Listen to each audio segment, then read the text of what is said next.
औरत उस वक्त सबसे ज्यादा अच्छी होती है जब वो सबसे ज्यादा कपड़ा पहने हुए हो। और सुनो, जो औरत जितना ज्यादा कपड़ा अपने जिस्म पर पहनेगी वो उतनी ही ज्यादा सभ्य और तहजीब वाली कहलाएगी, और जिस औरत के जिस्म पर जितने शॉर्ट कपड़े होंगे वो उतनी ही ज्यादा समाज के लिए कलंक होगी और दागदार बनाने वाली होगी। और वो अमीर बाप की बेटियां, ये भी सुन लो, ये भी पहचान मैं आपको बता रहा हूं, जो जितना अमीर होगा बाप, एक पहचान नोट कर लो, जिसका जो बाप जितना अमीर होगा, जिसके पास जितना पैसा होगा, आप उस अमीर बाप की बेटी को उतने ही शॉर्ट कपड़ों में देखोगे, उतने ही कम कपड़ों में देखोगे। बाजारों में फिरने वाली, अपनी टांगे दिखाने वाली, अपनी रान दिखाने वाली, स्कर्ट पहनने वाली और ब्लाउज पहनने वाली लड़कियां, जिसके जिस्मों पर जितना कम कपड़ा हो, आप समझ लेना कि ये उतने ही बड़े बाप की बेटी है, ये उतने ही अमीर बाप की बेटी है।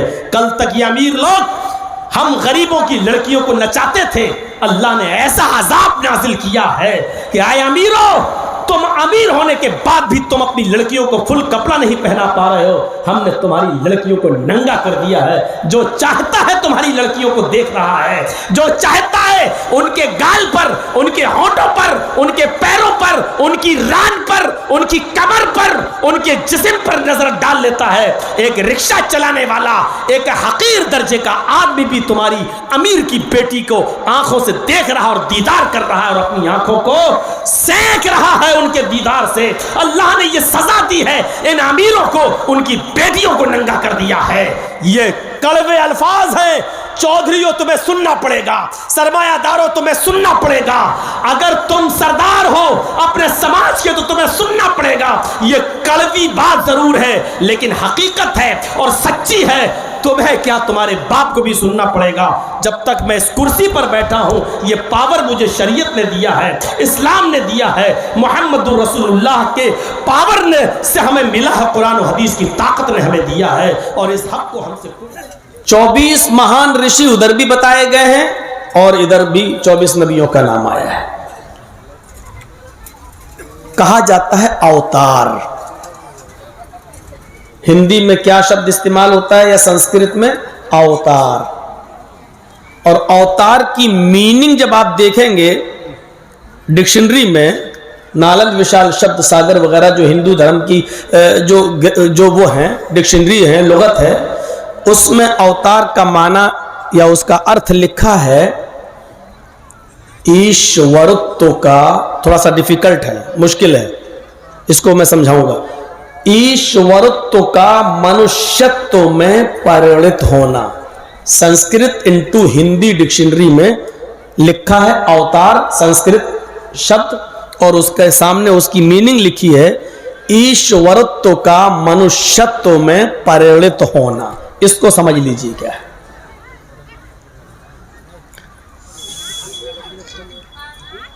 ईश्वरत्व का मनुष्यत्व में परिणत होने का मतलब क्या है? ईश्वर किसी मनुष्य को ऋषि, मुनि, पैगंबर, रसूल, दूत बनाकर नहीं भेजता, बल्कि वो खुद स्वयं मनुष्य का रूप धारण करके पृथ्वी पर अवतार लेता है। यह है हिंदू धर्म के अंदर अवतार की व्याख्या। ईश्वरत्व का मनुष्यत्व में लीन हो जाना, परिणत हो जाना, यानी अल्लाह ही मनुष्य का रूप धारण करके पृथ्वी पर अवतार लेता है। वो ईश्वर ही होता है जो मनुष्य की शक्ल में दुनिया में अवतार बन के आता है। लेकिन ये कितना गलत धारणा होगी अगर इसको सही मान लिया जाए। इस एतबार से राम अवतार थे, कृष्ण अवतार थे। तो राम के पिता राजा दशरथ थे और राजा दशरथ की 3 पत्नियां थी। उनमें एक पत्नी से राम पैदा हुए, दूसरी पत्नी से लक्ष्मण पैदा हुए। पिता दोनों के एक थे लेकिन मां अलग अलग थी।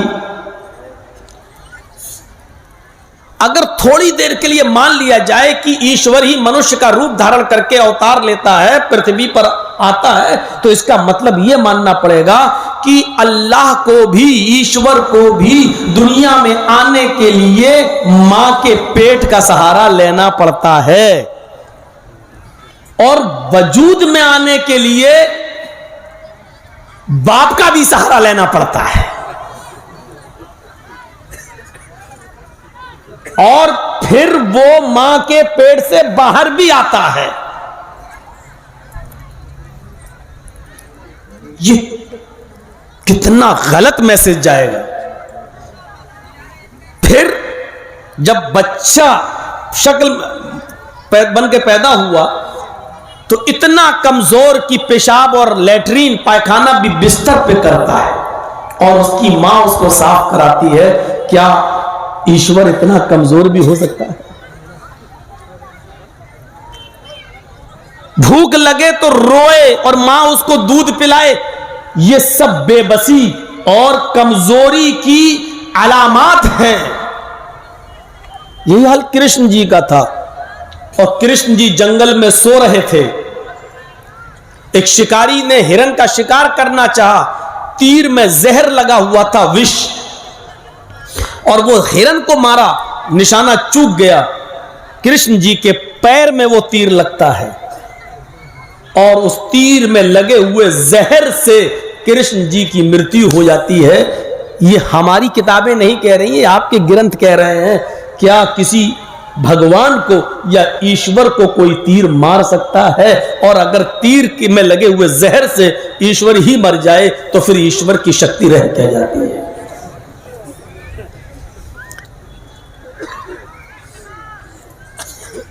इसी से हमारे हिंदू भाइयों में यह अकीदा पैदा हुआ, यह आस्था पैदा हुई कि आत्मा ही परमात्मा है। हम लोग भी, हमारा अकीदा क्या है? अल्लाह ताला ने आदम अलैहिस्सलातु वस्सलाम का दुनिया भर की मिट्टी से उनका पुतला बनाया और पुतला बनाने के बाद उसमें रूह डाली, फूका। तो जो फूका था वो रूह जो आदम अलैहिस्सलाम के अंदर आई, तो उसी को हिंदू धर्म के अंदर यह कहा गया है कि वो रूह जो है, जो अल्लाह ने फूका था, जो ईश्वर ने, उसको कैसे मौत आ सकती है? और यह हकीकत है कि रूह कहां मरती है? बॉडी मरती है, रूह तो निकाल ली जाती है। जो फरिश्ते उसको लेकर, अच्छे हैं फरिश्ते, अच्छी बॉडी है, अच्छा नेक काम किया है, तो अच्छे फरिश्ते, मलकुल मौत जब रूह को निकाल लेता है तो नेक फरिश्तों के हवाले कर देता है, और बुरा आदमी है तो उसकी रूह को मलकुल मौत निकाल के उन फरिश्तों को दे देता है जिनको बुरे लोगों की रूह को ले जाने का हुक्म दिया गया है। वो कहते हैं कि हमारे जिस्म के अंदर जो आत्मा है वही परमात्मा है, वो ईश्वर का एक जुज है, अल्लाह का के मुंह से निकले हुए फूंक का एक पार्ट है, लिहाजा वो भी अल्लाह है। इसलिए क्या कहते हैं? आत्मा ही परमात्मा है। लेकिन हम लोग, यह हमारा अकीदा यह है कि आत्मा को परमात्मा नहीं माना जा सकता है। अगर आत्मा ही को परमात्मा मान ले तो बड़ी गड़बड़ी पैदा होगी। जर्जिस साहब के अंदर भी ये रूह है, यही आत्मा है, इसी को परमात्मा अल्लाह मान ले। और एक औरत के अंदर भी रूह है, उसके अंदर भी आत्मा है, उसको भी परमात्मा मान ले। तो मेरे अंदर भी अल्लाह, उसके अंदर भी अल्लाह, मेरे अंदर भी ईश्वर, उसके अंदर भी ईश्वर। और जब शादी होती है, शौहर जब अपनी पत्नी से संभोग करता है, हम बिस्तरी करता है, तो इसका मतलब क्या हुआ? अल्लाह अल्लाह से हम बिस्तरी कर रहा है, ईश्वर ईश्वर से मिल रहा है। उसके अंदर भी आत्मा है, मेरे अंदर भी आत्मा है, और आत्मा ही परमात्मा है। तो इसका मतलब यह है कि परमात्मा परमात्मा के साथ संभोग कर रहा है। एक आदमी ने बंदूक उठाई और एक आदमी को शूट कर दिया, एक मारने वाला एक मरने वाला। मारने वाले में भी आत्मा है, मरने वाले में भी आत्मा थी। और आत्मा ही परमात्मा है, तो इसका मतलब यह हुआ कि परमात्मा ने परमात्मा ही को मार दिया। एक अल्लाह मार रहा है और दूसरा अल्लाह मर रहा है। नऊज़ु बिल्लाह मिन ज़ालिक। यह हमारा अकीदा नहीं हो सकता। कितनी गड़बड़ियां पैदा हो गई। हमने कहा तेरी मां का, जवाब तुमने भी दिया तेरी मां का। हमारे अंदर भी आत्मा है, आपके अंदर भी आत्मा है, आत्मा ही परमात्मा है, तो इसका मतलब परमात्मा परमात्मा को गाली भी दे रहा है। अगर हम इस आत्मा ही को परमात्मा मान लें तो जीना हराम हो जाएगा। अल्लाह के ऊपर से फिर विश्वास ही उठ जाएगा। एक अल्लाह मार रहा है, दूसरा अल्लाह पिट रहा है।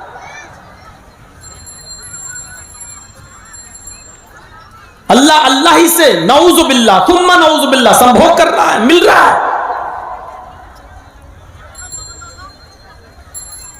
तो यह अकीदा बिल्कुल दुरुस्त नहीं है। अल्लाह कहां है? सुम्मस्तवा अलल अर्श, वो अर्श पर है। वो स्वयं अवतार ग्रहण नहीं करता, बल्कि मानव जाति में, इंसानों ही में से किसी मनुष्य को जिसको वो चुन लेता है, मुंतखब कर लेता है, पसंद कर लेता है, उसको रसूल बनाता है और उसके पास अपना फरिश्ता भेजता है पैगाम देकर। उस फरिश्ते को हम जिब्राइल कहते हैं और उसी फरिश्ते का नाम वेदों में परशुराम आता है, परशुराम। तो ये अकीदा सही नहीं है कि ईश्वर ही मनुष्य का रूप धारण करके पृथ्वी पर अवतार लेता है। ऐसा नहीं होता है। अगर ऐसा होगा तो गलत। अवतार का अब माना क्या हुआ? अवतार का माना हुआ अवतरित, जिसको उतारा जाए। ये पैसिव वॉइस है। अवतार मीनिंग क्या होगी? अवतरित, भेजा हुआ, जिसको भेजा जाए। अब सुनिए, जिसको भेजा जाएगा इसका मतलब यह है कि उसका भेजने वाला भी कोई होगा। आपको तकरीर सुनाई जा रही है, इसका मतलब यह है कि सुनाने वाला भी कोई है। आप पैदा किए गए हैं, इसका मतलब यह है कि आपका पैदा करने वाला भी कोई है। अवतार की मीनिंग हुई अवतरित, जिसको भेजा गया हो। इसका मतलब यह हुआ कि उसका भेजने वाला भी कोई है। लिहाजा भेजने वाले को हम क्रिएटर ऑफ यूनिवर्स कहते हैं, मास्टर ऑफ वर्ल्ड कहते हैं, सुपर पावर कहते हैं। और जिसको भेजा जाए वो इंसान ही हो सकता है, कोई दूसरी मखलूक नहीं। इसलिए कि इंसानों के लिए इंसान ही को नबी और पैगंबर बनाकर भेजा जाएगा, क्योंकि वो इंसान ही उसके लिए आइडियल और मॉडल और नमूना होगा। दूसरा कोई आइडियल और मॉडल नहीं हो सकता। आखिरी नबी के बारे में वेदों ने, पुराणों ने साफ तौर पर उसका एक नक्शा खींच दिया है, उस दिशा का चित्रण कर दिया है, बता दिया है कि वो कब आएगा, किस युग में आएगा, किस जमाने में आएगा, किस शहर में आएगा, उसका बाप का नाम क्या होगा, उसकी मां का नाम क्या होगा, उसकी बीवियां कितनी होंगी, पूरा का पूरा बयान कर दिया है। और ताज्जुब, आश्चर्य भी ये कि उसको हमारी किताबों में नहीं, खुद हमारे हिंदू भाइयों की किताबों में ऐसा खोल खोल के बयान कर दिया है कि पंडित अगर छुपना भी चाहेगा तो छुप नहीं सकेगा। इत्थे कलोगत प्राय जनेशु खरगर मिली धर्म त्राणाय सत्वैने भगवानो दृश्यति तथस्तु शंभल ग्राम सोत स्वजीव जात मंगलाचार्य बहुला पापिता विभजिज्जता तच्युतवा पुंडरी काचो ब्राह्मण विदंबरीति भवने शंभलो विष्णु यशसुग्रह सुमति प्रादुर्भाव्यम। अभी इतने ही मंत्र रहने दीजिए, जरूरत पड़ेगी तो और पढ़ देंगे। इत्थकलोगत प्राय जनेशु खरगर मिली, जब सारी जनता, सारी पब्लिक खरगर मिली, जानवरों की तरह हो जाएगी, जुल्म का शिकार हो जाए, जुल्म करने लगेगी, और मानवता उसके अंदर से, इंसानियत उसके अंदर से निकल जाएगी। जनेशु खर गड़ मिड़ी, जनेशु मानी जनता, लोग, खर गड़ मिड़ी, संस्कृत में भी खर गधे को कहते हैं, फारसी में भी खर गधे को कहते हैं। खर गड़ मिड़ी जब गधों की तरह, जानवरों की तरह हो जाएगी। देखो ये बच्चे, बेटा शादी हो गई तुम्हारी? इतना बेचैन क्यों हो, बार बार उठ रहे हो जा रहे हो? आप लोग थोड़ा सा ख्याल रखिए, पीछे से लोग उठ के जाएं हमें कोई प्रॉब्लम नहीं, सामने से नहीं। खरगर मिड़ जानवरों की तरह जब हो जाएगी, गधों की तरह।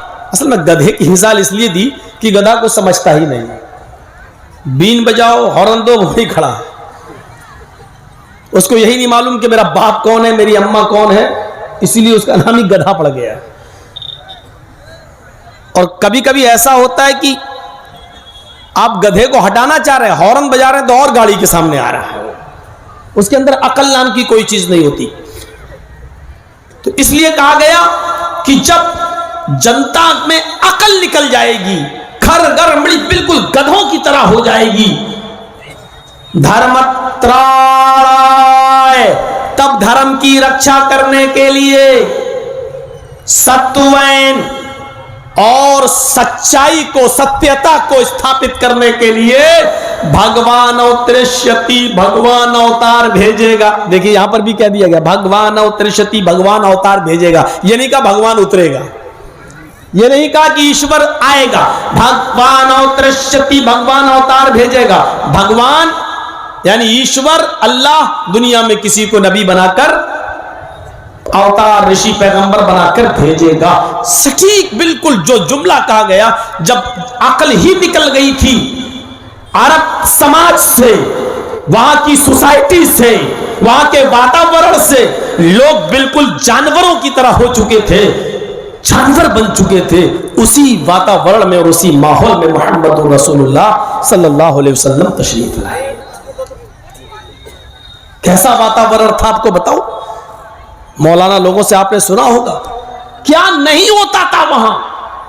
बच्चा पैदा हुआ तो पैदा होने के बाद मां दूध नहीं पिलाती थी, पानी नहीं पिलाती थी, खजूर वगैरह नहीं उसको चटाती थी, शहद उसके हलक में नहीं डालती थी। सबसे पहले बच्चे की पैदाइश के बाद उसका बाप अपने बच्चे के मुंह में शराब की बूंदें, शराब के ड्रॉप्स, शराब के कतरे उसके मुंह में डालकर अपने खानदान का नाम रोशन करता था कि मेरे बच्चे के अंदर भी वही चीज पैदा होगी जो हमारे और हमारे खानदान के अंदर है, शराब पीने की आदत। जिसको पहला पैदा होने के बाद उसकी जबान, उसके मुंह, उसके हलक में सबसे पहले कतरा दूध का नहीं जाए, शराब का जाए, उस बच्चे की बुनियाद किस टाइप की होगी, ये हमें और आपको सबको सोचना चाहिए।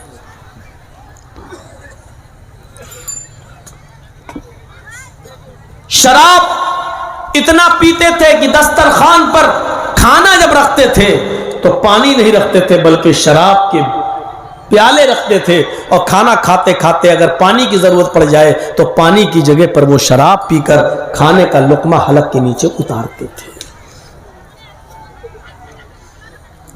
जुआ इतना खेलते थे कि जुए में दौलत हार गए तो मकान लगा दिया, मकान हार गए तो पत्नी लगा दी, और पत्नी भी जुए में हार गए तो जवान बेटी जुए में लगा दी। जिनाकारी आम थी।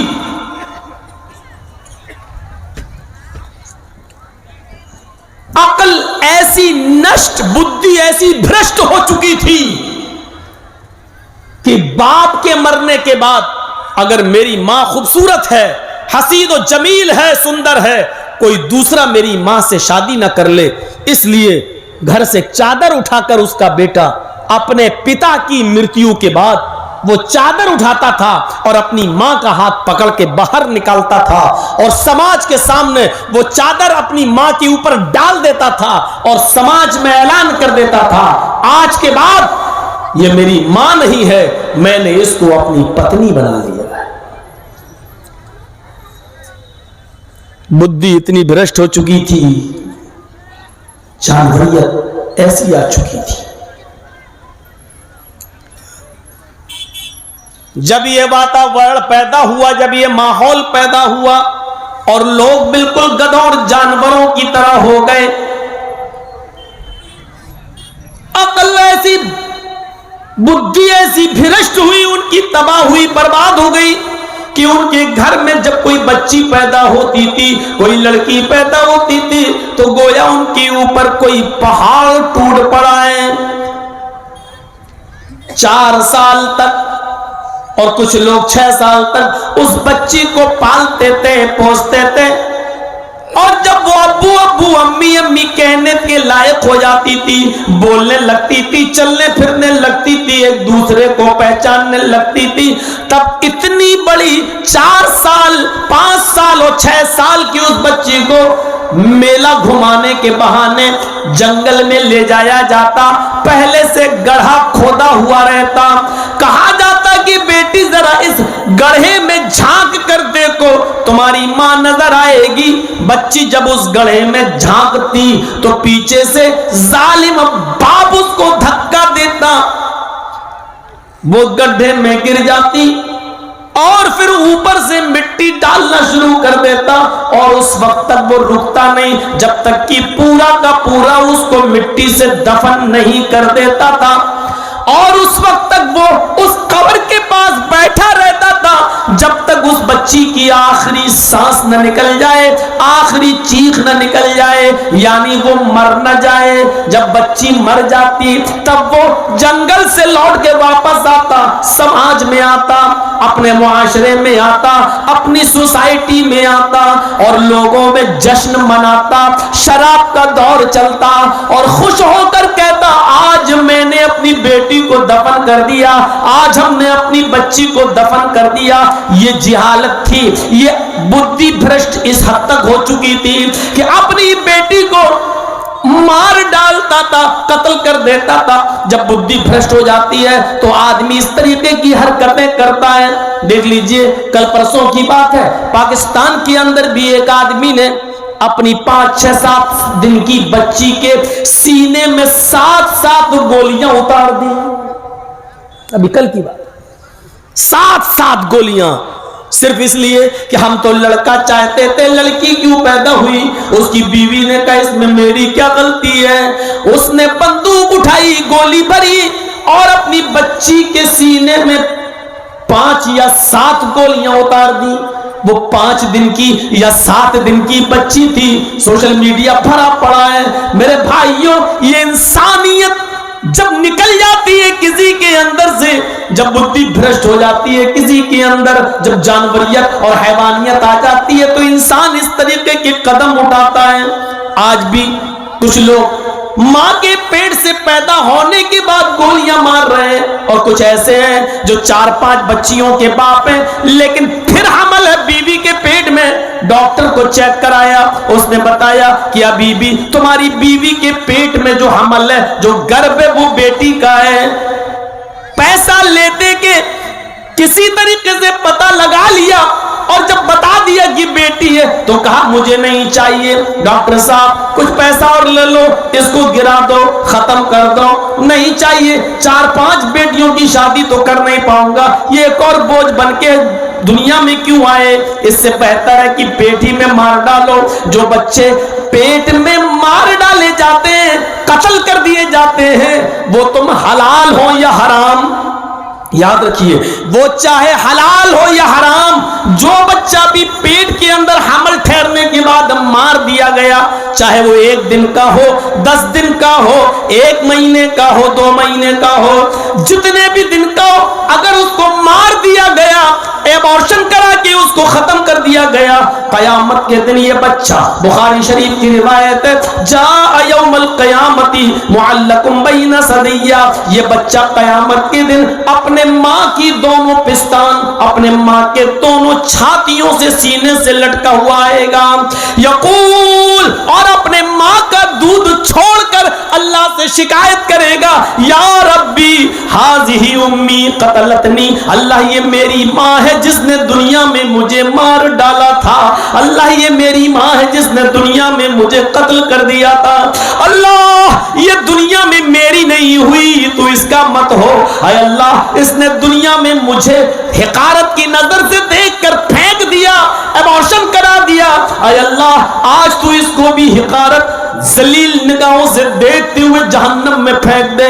वो बच्चा अपनी माँ को जन्नत में नहीं ले जाएगा, जहन्नम में भिजवाएगा, अल्लाह से दुआ करेगा, अल्लाह ये मेरी माँ है जिसने दुनिया में मुझे मार डाला था, अल्लाह तू इसको जहन्नम के अंदर दाखिल कर दे।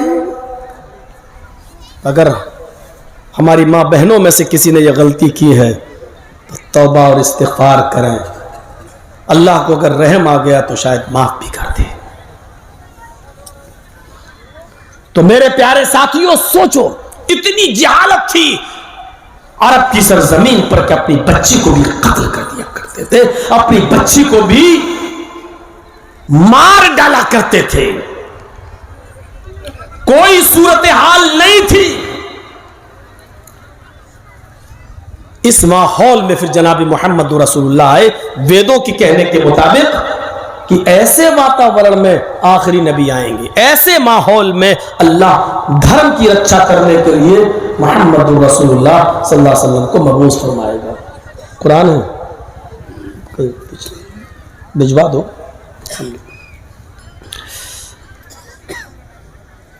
तो अंदाजा लगाइए आप। तथस्तु शंभल गिरा में सोत स्वाजी उजात मंगलाचार्य बहुला पापिता विभज्जिज्जता। शंभल गिराम में आएंगे। शंभल बहुत स्पष्ट शब्द है। अब लोग तो नाम के बने होते हैं, साधु संत, पढ़े लिखे तो होते नहीं है। अगर थोड़ी सी भी संस्कृत और उसका अनुवाद अगर आता हो तो इस्लाम से नफरत नहीं करेंगे ये लोग। कितना साफ शब्द है, शंभल गिरा में, तथस्तु शंभल गिरा में। शंभल मानी शांत, शम धातु से, शम वर्ब से बना है। संस्कृत में शम वर्ब है। शम के माना शांत करना, जीवन है, मस्दर है। और शंभल एडजेक्टिव है, विशेषण है। शंभल शांत और गिराम मानी, आप बोलते ना कभी कभी लेटर लिखते हैं तो ग्राम फला, पंचायत फला, तो ग्राम मानी गांव, विलेज। अब दोनों को मिलाइए तो क्या होगा, शंभल गिराम, शांति वाला गांव, जिस गांव में शांति हो। अरबी में इसको क्या कहेंगे, शंभल गिराम को अगर अरबी में ट्रांसलेट करो तो क्या कहोगे, अल बलदिल अमीन। अल बलद मानी शहर, गांव, और अमीन मानी अमन वाला, शांति वाला। अल बलदिल अमीन, अमन वाला शहर। और मोहम्मद रसूलुल्लाह सल्लल्लाहु अलैहि वसल्लम कहां पैदा हुए, अल बलदिल अमीन में, यानी शंभल गिराम में। कितना स्पष्ट है। और अल बलदिल अमीन अल्लाह ने किसको कहा है, मक्का को। वत्तीनी वज़ैतून वतूर सीनीन वहाज़ल बलदिल अमीन। कसम में तीन की और जैतून की, कसम में इंजीर की और जैतून फल की। वतूर सीनीन, और कसम में तूर सीना पहाड़ी की। वहाज़ल बलदिल अमीन, और कसम में इस अमन वाले, इस शांति वाले शहर की, मक्के की। अल्लाह ने कसम खाई। अल्लाह जिसकी कसम खाना चाहे खा सकता है। अल्लाह को कोई गुनाह या पाप देने वाला नहीं है। लेकिन इंसान और खास तौर पर मुसलमान अल्लाह के अलावा किसी दूसरे की कसम नहीं खा सकता। मन हलफ़ लिग़ैरिल्लाहि फ़क़द अशरक, जिसने अल्लाह के अलावा किसी और की, गैरुल्लाह की कसम खाई उसने शिर्क किया। खाओ बेटा कसम, औलाद कसम, बाप कसम, अम्मा कसम। बहुत से लोग तो गुस्से में कहते हैं बीवी की कसम मरेगी तो ये मरे। हाँ, हमारा एक दोस्त था, मैंने